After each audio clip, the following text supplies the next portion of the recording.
Effective February 15. So on the table, or you sit on this table? Okay. It's just like that.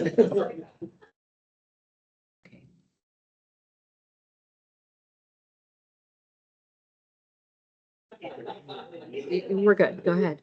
Okay. But speak quickly. Just All right, so here's a table until it's not.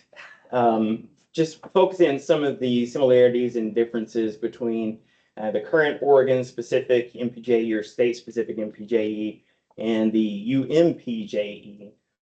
So on the top row, you have the focus. So obviously the UMPJE focuses on state and federal regulations that are applicable across most states.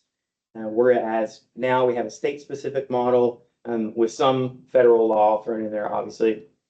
In the next row, you have portability. So the UMPJE would allow the license to be not transferred, but applicable or used across all of the states that are participating in it. And we all know about the current restrictions with the MPJE. You have to take that in each state where applicable.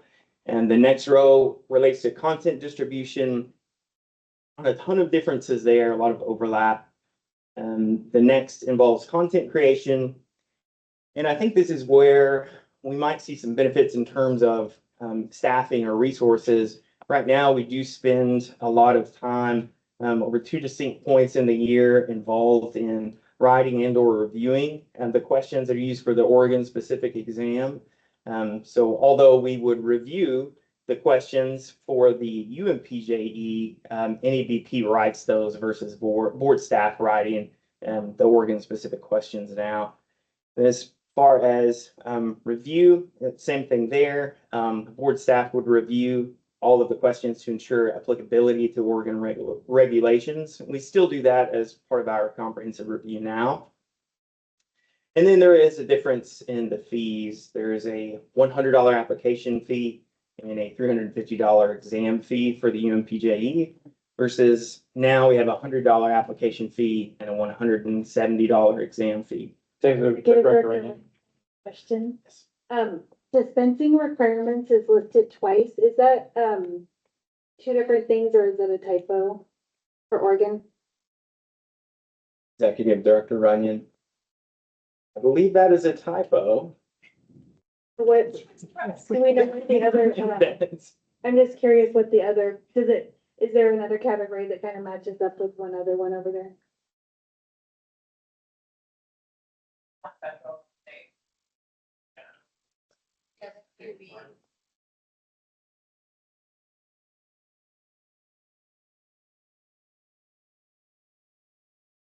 Come back. But it's on their website. I'm sorry. Okay. Like, I was gifted this presentation and I'm very grateful for the gift of this presentation. we'll look at it. Okay, but we'll look it up. I was matching across and so I got stuck there. Steph Abramov, one thing that was shared by NABP is that the content is actually going to be migrated. So they will be synonymous. They will be moving to the content that is listed in UMPJE for all MPJEs in a very near future. If that's helpful also, it's just an FYI. And I will look up the other piece. All right, let's come back. Okay. Okay.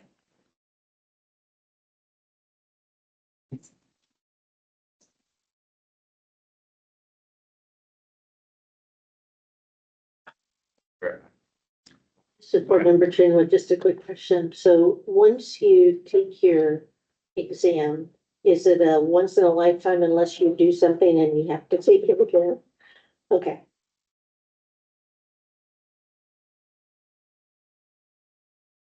Okay, and here on this slide, we have the states that have adopted the uniform MPGAE, and that's Iowa, Kansas, North Carolina, Ohio, and Rhode Island.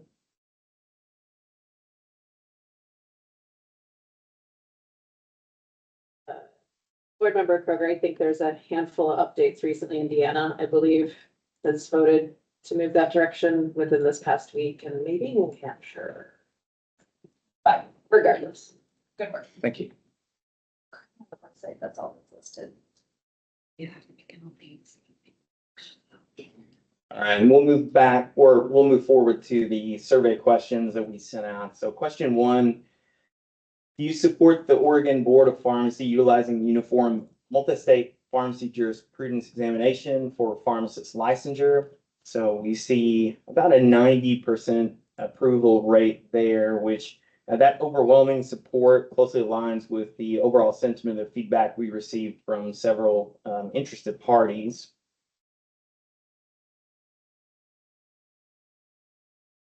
And question 2, we asked the respondents to please share why they supported or did not support the transition to the UMPJE. And we have some themes there. The reasons for support include streamlines for licensure, increases portability, may help increase workforce, may increase access to care, may lead to more comprehensive understanding of universal regulations. And then counter to that, some of the concerns include the state-specific laws are still important and will fall out of focus. And it could lead to reducing barriers, which might equate to reducing standards, which can ultimately affect the quality of patient care. Just to be clear, those are not my opinions. Those are just themes represented by the feedback that we got.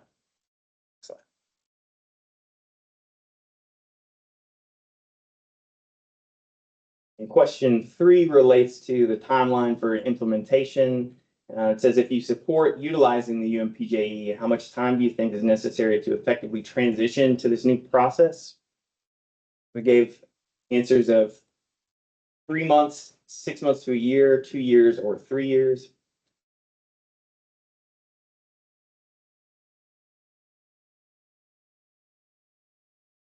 This is the average of what most of those responses were. Okay. We didn't. So we have a pretty broad range of answers there.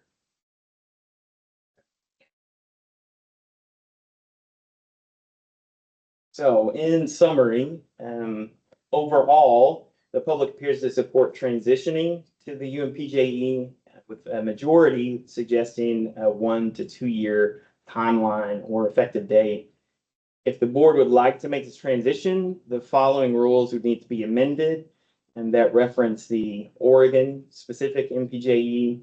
You see the pharmacist division there, 115, and 20, 25, and 35, and then division 110, 0006.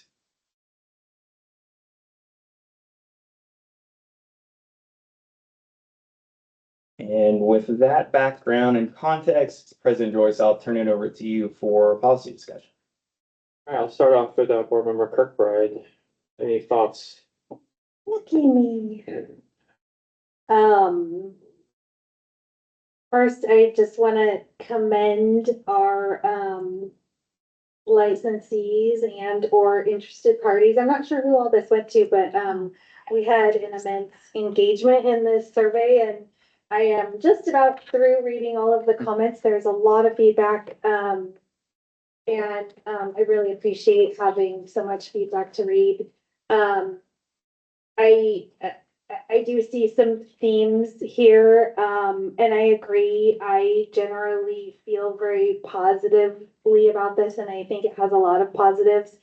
I think most of the perceived drawbacks have a lot to do with communication and how we roll this out. So things around kind of what it is and what it isn't. I think a lot of people don't really understand what this is at this moment because it is new. I think it's a little bit of a misnomer to make assumptions that this automatically makes it easier or cheaper to get licensed, because we don't know what other requirements each state is going to have. So just because they have the universal doesn't mean they can't have other requirements as well. So we just need to be cautious with that. And then I think the other things I saw were, how then do we make sure people are more up to speed and up to date on our really progressive and wonderful Oregon practice here. And I think that's a great question and really amps up the conversation around communication from the board, or from, you know, two licensees and how we go about that. So, I think it's a good thing to move towards, and I think we can figure those things out. I agree with the timeline. I don't see this as having to be a long drawn out thing. And, I think this is a wonderful. Member Smith. Board Member Smith, to mirror what, Vice President Kirkbride said, I really appreciate the public feedback on this. I think it's very helpful. I think this is a great direction for us to go, especially as more and more states keep adding this. It's only going to get better. So I think this is a great step. Thank you. Fully support the transition to UMPJ. Member Kroger. Board Member Kroger, same, thank you. Member Chen. Member Chin, really appreciates how much feedback we got and definitely supports the transition. Member Hall. Member Hall, yeah, it was great to have so much feedback. I really appreciate all that. And once we continue our communication, like Board Member Kirkbride mentioned, I echo what everyone's already said. Member Pineda. Board Member Pinedo, I do agree with what everyone is saying, and I just want to make it known to all licensees, the ones that were in favor of it and the ones that were not, that your time that you took to answer the questionnaire was greatly appreciated, and I really hope that we see that enthusiasm in all of the surveys that we send out going forward. And as board president Joyce, I want to echo everyone else's comments. When I'm out in public, working with pharmacy staff, and they had heard about this, they were very supportive of it. And kind of the sooner the better kind of thing, but we want to get this right. And hopefully more states will get involved, and this will become universal. Thank you.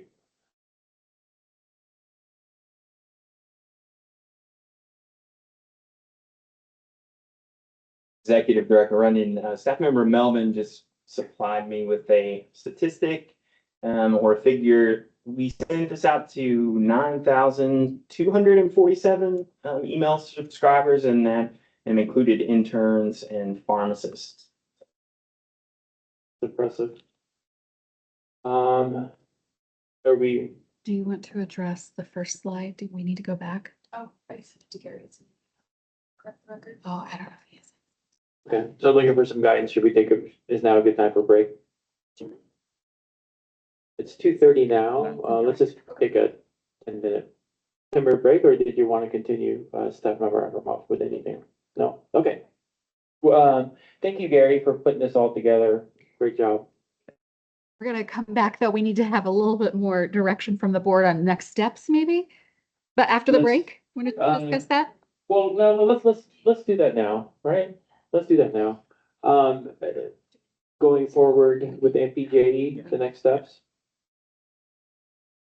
Staff Member Melvin, so this would be direction to, we would have to amend rules. There's fees involved. Staff Member Effermoff, go ahead. So just need to know a timeline that the board is looking at, like what would be reasonable. From there, it's not major changes to rules. It's not a huge heavy lift. We are just needing to know what time frame, like where to put it in our rule writing, to know when to bring back to the board. Is it something we should bring in April and that you'd like to, because remember, needs to go to rulemaking and all those other steps before it would be effective.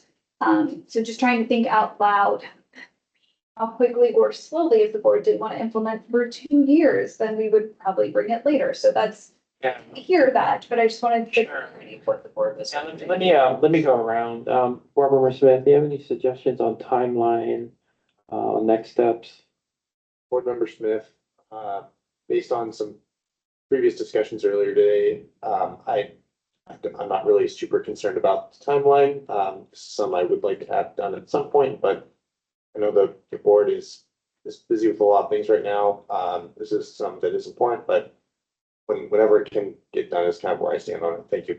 Yeah, or Patel. So if you see the timeline wise, I would say about a year, but it's not like I'm super concerned. And I would just say it's based on like staff. When you have like, if you think like, oh, it's super quick, I can do in April, go for it. If you say, you know what, we are too busy, we have so many priority, go for June. It's fine. I think it's basically up to staff, like when you guys can. Former Kroger.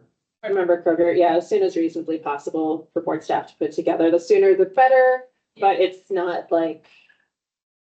Yeah, if it doesn't make the April meeting, I'm not gonna be mad. Board Member Chen. Board member Chen is whenever staff has the, available time. Board Member Hall. Oh, yeah, I'm fine with, whatever bandwidth staff has. Pietro. I agree with what other board members are saying. And President Joyce, yeah, I echo everyone else's. Sooner the better, however, there's some things on our priority list that are important and we need to address also sooner the better. So yeah, whatever staff bandwidth we have, let's move forward sooner the better. This is board member Chen, can I just add one little thing? The survey, said 1 to 2 years was the licensee's request. So I'm not sure why we're actually pushing for sooner when the survey monkey was 1 to 2 years. Go ahead, anyone? Board member Kroger, I would say that, it still will take, right, like there's still months and months ahead of us. And I think typically what I've seen in other states is like, the timing of like, with pharmacy graduates as well, you kind of like sunset one while the other one's kind of lifting off. And that does take about a year or two in general. Like, we're not gonna say, especially to our schools out here, hey, starting in May of 2027, it's UMPJE, because the students right now aren't being prepared for that. So that's where I think that timeframe where there might be, where we're still using both. So I think that kind of makes that timeframe. So even if we got it through, we're not gonna immediately sunset the MPJE because that's not gonna work. So staff member Efrem will have to look in all those details of understanding how that all works and what options that licensing could manage and also that NAPP will Yeah. offer to us. Because I think that was part of our biggest concerns related to, and again, it varied greatly. And some people were like, I want it today. And we wanted to make sure Gary did a great job of, Executive Director Runyon about including the schools, because the biggest piece we were concerned about too, are students going to be prepped for the right test to take? And it seemed like they didn't have as much concern related to long delays either, but we need to time it right. I think is the other very key piece that board member Kroger has raised that's on our radar. We have clear direction. We will try to coordinate all the different facets we need to on our team and get it to us in a timely fashion. Board member Kirkbride, I didn't get to comment, but staff member Efremoff said it perfectly for me. I do think engaging the schools will be really important because I feel like that's a bulk of these probably, and so timing it around that would be really important. And for I don't know why we're talking about April. Like, I think 1 to 2 years. April 2027, maybe. 1 to 2 years seems appropriate, and I don't see this as a high priority, urgent or high priority item. Especially the small number of states. I don't want to get behind, so I don't want to be state number 50, but I don't need to be state number 6.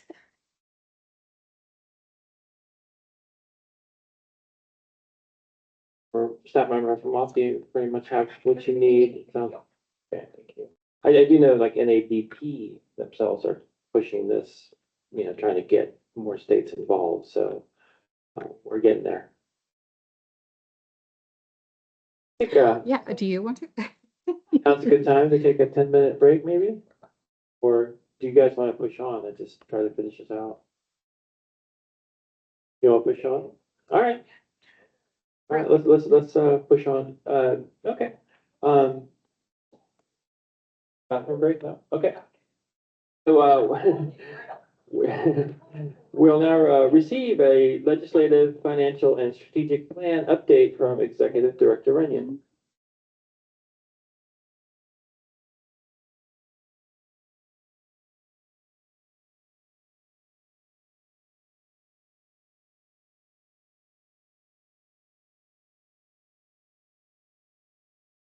Executive Director Runyon, Staff Member Melvin's getting the bill tracker up. And initially, we were tracking around 22 bills at the agency. So there's been a lot of action this week, and I'm only going to highlight a few of these. First, I'll give you a couple of upcoming deadlines. So February 16th, Monday is the first chamber committee deadline. So bills have to be voted out of their original chamber, else they would be considered killed or dead. February 20th is the second chamber posting deadline. So at that point, bills have to officially be scheduled for a work session in the opposing chamber. And then following that, February 26th is the second chamber committee deadline. So bills must be voted out of the opposing chamber, the second chamber's policy committee at that point. So we'll scroll down, and one of the three bills we'll talk about, or the first of three, is House Bill 4088. And the intent here declares the state's policy to protect engagement in certain activities related to reproductive health care and gender affirming treatment. And in that bill, reproductive health care, as defined, involves family planning and contraception, and both of which pharmacists obviously can prescribe.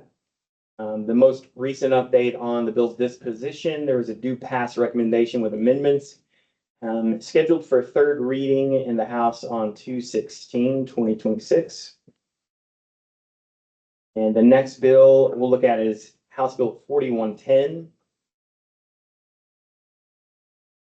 And this is akin to the psilocybin bill. It allows an attending physician to provide ibogaine to a patient for the patient's consumption to treat certain disorders.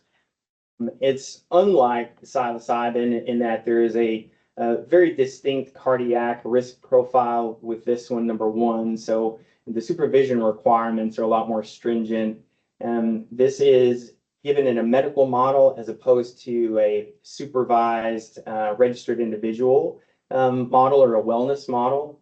And this is a naturally occurring psychedelic alkaloid. So it's used primarily to treat refractory conditions or mental health conditions such as PTSD, generalized depressive disorder, anxiety disorder. It has profound effects on substance use disorder as well. So this is something that I found interesting, not that it has any fiscal impact on the Board of Pharmacy, but it could indirectly affect us, and we may see some, I guess, ramifications of the bill down the road.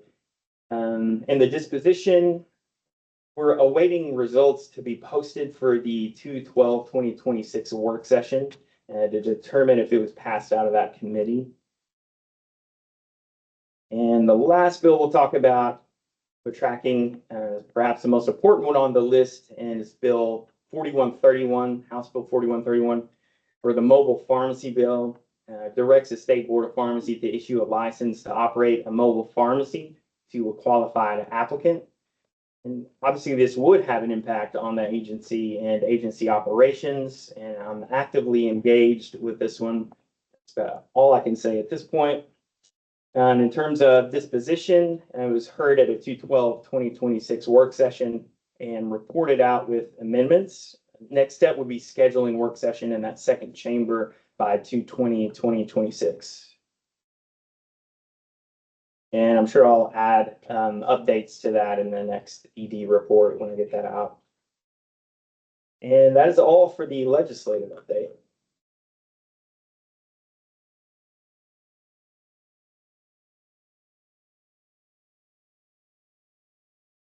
Staff member Melvin is going to pull up the financial update, mailing E.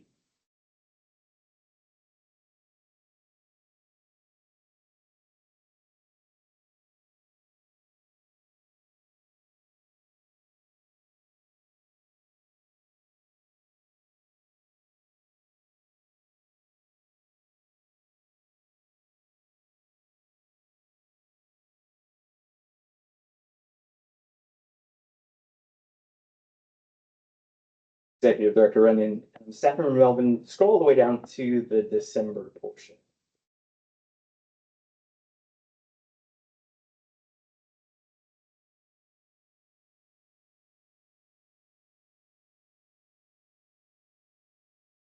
All right, so the reason I did that, those numbers, of course, are cumulative. So we can see the agency's vector in terms of money management, if you will, by looking at those final month 6 expenditures. So total expenditures are under budget. And the easy way I look at this one, so this is per biennium. It's relative to the entire approved budget for each section. So if we're 6 months in, that's a quarter of the biennium. So all of those percentages should be 75% or more if we want to be under budget. So it's easy to look at those then and say, okay, personal services, we're 79.8% under budget. So in actuality, if you're doing a month by month, we would be 4.8% under budget for this cumulative 6-month period. Same thing for services and supplies, cumulative 6.16% under budget for the 6-month period. Let's scroll down a little bit further. Right there, cash balance through December, $4,857,229 represents 8 months of operating expenses roughly. And the main thing, or one of the other main things that we pay attention to, is the end of biennium projected cash balance, which would represent about 8.37 months of operating expenses. And of course, the minimum is 3 months there. And I think the take home from all of that is, especially in the context of fee increases, which were necessary for us to procure an updated, more modern software or database. We continue to be discriminate in how we use the resources that we've been so graciously given. So we use all the equipment and resources that we have until we can't any longer, and all of the and sometimes beyond. And all new purchases, for the most part, go through me, especially any big ticket items. Really good about swapping equipment and really getting the most out of the resources that we have. So I think that's important because it was a big ask for the licensees. So I think we have a big obligation to make sure that we use those resources discriminately. And from there, we'll just go straight into, we don't have a mailing for this, but a strategic plan update.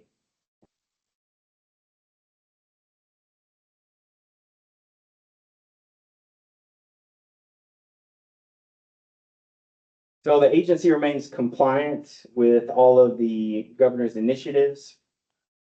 And this brief oral report's just a high-level update on staff's progress in implementing the board's 2024 through 2029 strategic plan since the board adopted it. Since the board's last meeting in December, I've continued to manage the combined responsibilities of CFAO, Strategic Initiatives Manager, and Pharmacist Consultant to ensure our mission critical work remains on track. While our core direction is steady, I believe it's essential to use these incremental updates to ensure our daily actions truly reflect the board's mission, specifically whether our time is being spent in a way that directly supports our directives, from overhauling the workforce succession plan into more functional 12-page tool, to spearheading the clinical framework and development of the MOED protocol, for example. And by personally managing these diverse roles, I've been able to directly align our values with our operations, and I'm ensuring that every hour invested is a purposeful step towards achieving the agency's mission of protecting public health, safety, and welfare. So just a few key milestones from the last meeting. Again, we continue to meet governor expectations despite significant staffing shortages. I'd like to commend my staff for all of the support and hard work they do day in and day out. As far as the workforce development and succession plan, that was due by 12/31, and I worked on that, submitted it by the deadline, and again received feedback that it met all of the criteria. So we got a pass there, if you will. And then we had a 1/16/2026 deadline to submit a request for fee ratification to the Joint Ways and Means Committee. So I drafted that letter and sent it in to the LFO, respectfully asking the Legislative Assembly and the Joint Ways and Means Committee to ratify the $100 criminal conviction determination process fee that the board formally adopted, I believe, the December 2025 meeting. Some additional key actions in addition to those, in terms of drafting and adopting new rules, we added the chikungunya vaccine to our protocols. We added epinephrine to the formulary. We added HIV, PEP, and PrEP amendments and MOUDs to the protocol. We brought the compounding rules to you, the PPL rules to you. Thanks again to staff member Efremoff for doing such a fantastic job with those. And we have the criminal conviction petition that we're working on. And in terms of assessing and uptaking the impact of pharmacy technology solutions through collection of baseline and trend data, I put the mobile pharmacy bill underneath there because it is, you could consider that pharmacy technology or the utilization of evolving technology. So we'll again pay close attention to that. I'm actively involved in all of those processes behind the scenes. And in the next few weeks, as mentioned earlier, we'll shift focus to the software modernization project. We are finishing with a major overhaul of our submission, and we hope to get that in for the next step in the next couple of weeks. In terms of operations, continue to work on the revision of standard works in the agency between licensing and compliance in an effort to increase transparency and enhance efficiency of license and registration processes within the agency. And then to maintain momentum of our efforts to reduce agency workload, I collaborated with HR to secure approval for a limited duration compliance assistant within the compliance department. And this role is strategically funded through vacancy savings accrued from the CFAO, Strategic Initiatives Manager, and Pharmacist Consultant positions. And we're happy to report the recruitment process was highly successful. We attracted over 90 qualified candidates, allowing us to conduct a rather rigorous selection process from a deep talent pool. And the overwhelming interest from such high caliber applicants reinforces our optimism for the quality of future recruitments as we continue to build our team in the coming months. And in the coming months, again, I plan to initiate recruitment for the 3 vacant positions previously mentioned, and anticipate we'll be able to meet the governor's expectations of hiring those candidates within 50 days of posting. With each successive hire, we've also continued to further refine onboarding and training processes and have seen monumental return on investment in that arena. And while the training for those specialized roles will undoubtedly be labor intensive, it does represent a vital investment in our agency's capacity and long-term stability. Successfully filling these positions with qualified candidates will provide the necessary support to move our mission forward, allowing for more dedicated focus on the board's strategic vision and direction. And this shift ensures that we'll be better positioned to achieve our organizational goals in both the short and long term. And I'll round out lastly with some communication information and opportunities. So I'm currently preparing multiple presentations, one of which is for OSPA's Lane County update at the end of this month, and compliance officers Richmond and McComas will be attending that. And they'll be presenting on protocol and formulary-based pharmacist prescribing. And after that, we'll be at the OSHP annual seminar law update. So we'll give a law update, and we've also been asked to consider talking about MOUDs in partnership with Emily Skogren from the OHSU Impact team, I believe.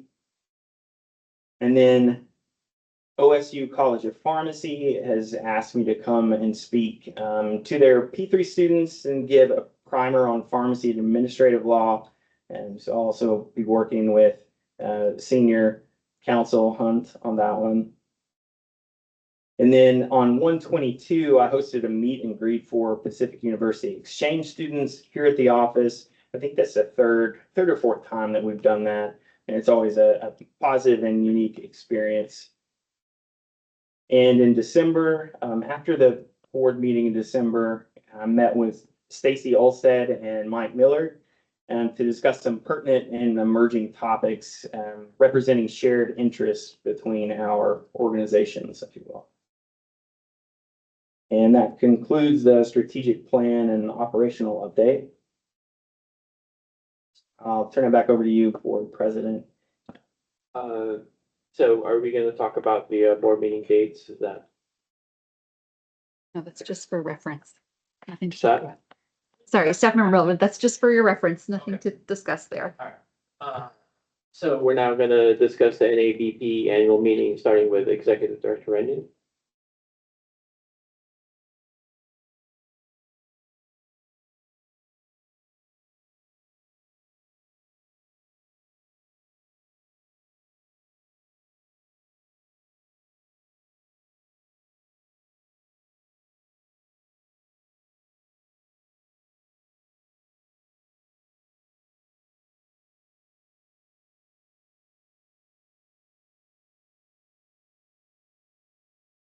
All right, Executive Director Runyon.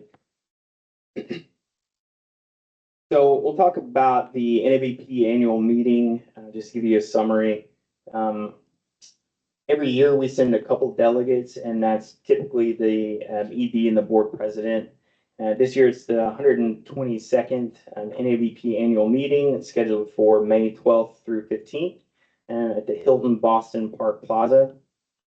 This year's theme is illuminating regulatory paths together, and it highlights the critical role members of the board play in steering the National Association of Boards of Pharmacy, or NABP, through a rapidly evolving healthcare landscape. And this meeting will serve as a primary forum for the agency to guide the association's direction, participate in business sessions, and collaborate with other pharmacy regulatory boards to protect public health. Attendance is vital as it allows our delegates to participate in timely educational sessions on the regulation of the practice of pharmacy and directly influence national policy by discussing and voting on resolutions and amendments to the Constitution and bylaws. And furthermore, our representatives will have the opportunity to earn continuing pharmacy education, or CPE, and voting the election of the 2026-27 Executive Committee. Engaging at this level ensures that Oregon's specific priorities, such as our ongoing efforts in behavioral health and opioid use disorder medications, are represented at the national conversations, and that we remain at the forefront of regulatory best practices. President Joyce, I'll turn it over to you for discussion. All right, so time for board discussion. As you know, we were not able to go to the Chicago NABP meeting, was that 4 months ago because of budget constraints or something like that. It's a state, A state, yeah, their state travel ban. ban, yeah, but due to. So I just wanna go around and see if, any comments or questions, concerns. Member Kirkbright, is it in? Joyce, are you able to attend? I guess that's my only question. So you're able to attend? That is my only question. Thank you, I do appreciate that, because yes, this time I am able to attend, the Boston meeting. I believe it. Any other, questions or concerns? I do appreciate that question, but yes, this time I'm able to go, and I'm looking forward to this, in May. Board Member Kroger, I will be serving on the resolutions committee. Excellent. So just as a FYI, and then what action necessary? What action? is We do have necessary right to motion, now? About who's going as the delegates? right, Oh. as the delegates, yes, that's correct. So, ready to motion, or does anyone have any other questions or concerns or comments? Okay, so is there a motion to move that board member Joyce attend the May 2026 NABP annual meeting to be the primary voting delegate? So moved, Board Member Kirkbright. Is there a second? Seconded, Board Member Kroger. Board member Joyce, yes. Board member Kirkbride? Yes. Board member Chin? Board member Hall? Board member Kroger? Yeah. Board Member Patel. Yes. Board Member Pinheiro. Yes. Board Member Smith. Yes. Motion passes. Thank you, everyone. Is there a motion to move that Executive Director Runyon be the alternate voting delegate at the May 2026 NABP annual meeting? So move, Board Member Is Kirkland. there a second? Board Member Joyce, Board President Joyce, yes. Board President Kirkbride. Yes. Board Member Chin. Board Member Hall. Board Member Kroger. Board Member Patel. Board Member Pinheiro. Yes. Board Member Smith. Yes. Motion passes. Now, is there any board discussion on the consent agenda? Just gonna go around. So, Board President Joyce, no questions. Board Vice President Kirkbride, No. Board Member Chin. Member Hall, Oh, nothing. Board Member Kroger. No. Board Patel, Board Member Pinheiro, No. Board Member Smith. Let's see now. So we're gonna go ahead and, motion to approve the consent agenda as proposed. Is there a motion to move the to approve the consent agenda as proposed? Is there a second? Board Member Smith. Board President Joyce, yes. Board Vice President Kirkbride. Yes. Board Member Chin. Board Member Hall. Yes. Board Member Kroger. Yes. Board Member Patel. Yes. Board Member Pinheiro. Yes. Board Member Smith. Yes. Motion passes. Now, any public comment? Staff Member Melvin, nobody signed up today. Okay, so now we're gonna go on to matters to be discussed. I guess I'll go first. Thank you, staff. Holy cow. We accomplished quite a bit this meeting, discussed some very important topics and moved forward with several very important topics. The caseload, again, thank you for the impressive work on the caseload and the protocols that we reviewed and moved forward. So thank you, board staff. Also, board members, I really appreciate this group of board members. You're very engaging, and you're able to articulate your thoughts, even though we split on a lot of things. I do appreciate that you're able to articulate your thinking. So thank you, board members. And one last thing, of course, I want to place some importance to CPT and eventually discussing that. Thank you. Board Vice President Kirkbride. I also want to thank board staff. I really appreciate the effort put into the topics of the compounding rules and the PPL rules, particularly the compounding rules, because this has been going on for so long and is such an important topic that people have been really waiting for. And I just really appreciate how it has been delivered to us and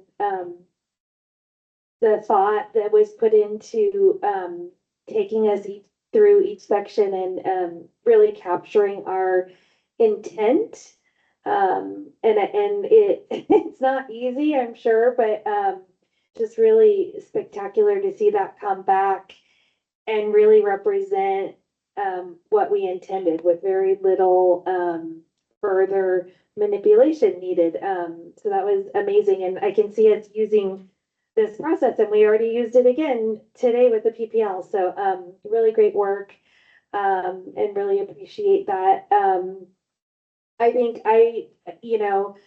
just want to lay out my concern. I know we hear from the public concern every time we go through conversations about our vaccine protocols, and I share that same concern. I think, we've had intention to make things easier for pharmacists, and I know it's a really complex landscape, and maybe sometimes it feels that it's not getting easier. And I can say that our intention is still to make things easier, and we'll keep striving for that. But it is an extremely complex landscape that we continue to monitor. So hang in there. Go ahead, Board Member Smith. Board Member Smith, I'd like to thank board staff for all the hard work they did putting this all together. And I'd also like to thank the public again for its engagement on the topics and looking forward to more public engagement going forward. Thank you. Board Member Patel. Member Patel, I also echo fellow board members and thank you for campaigning rules and finding a way to get the public feedback. I really appreciate that. Board Kroger. Board Member Kruger, nothing to add, thank you. Board Chen. Member Chen just echoes all of that. I think just job well done, and I love the Survey Monkey for getting feedback instead of something that we're confident. Board Member Hall. All, I just echo what everyone else has said, and thank you. Board Pineda. Board Member Pinedo, I have nothing to add. Thank you. Okay. So matters to be discussed by ACT staff. Collectively, as executive director running, we don't have anything. I would just like to say thank you all for your hard work. Thank you in particular for your work on the MOUD protocols. I think that's a big step forward. I think we can really initiate we can initiate the movement of other states following suit. And it's nice for once to kind of be leading that charge. And being the trendsetter in a positive way. Otherwise, I just like to thank the staff. I cannot say enough about them. I will try, but I will not, trust me, I'll try, but I can't. And even 3 positions down with another one on leave, so 4 positions down for the last several months. We're still producing, we're still meeting the deadlines, we're still moving forward. And it's because of how well we work individually and more importantly, how well we work together. So just give us a little bit more time and I think you'll be amazed at what we can do when we are fully staffed. But I just want to commend them for their work, all the people that are here. And then we can only do what we do here because of the people that are not in this room right now. And we're all equally as important. So I just appreciate them. And not only does the work that we do and its impact on the public, get me out of bed every morning and make me excited to come to work. It's working with this team that also keeps me excited about coming in every day. So thank you all for that. President Joyce. Thank you. So is there a motion to move to adjourn the meeting at 3:03 PM? So move, Board Member Is Kirkbride. there a second? Joyce, yes. Board Vice President Kirkbride. Yes. Board Member Chin. Board Member Hall. Board Member Kroger. Yes. Board Member Patel. Board Member Pinedo. Yes. Board Member Smith. Yes. Motion passes. See you all in a couple months. Oh, if you took note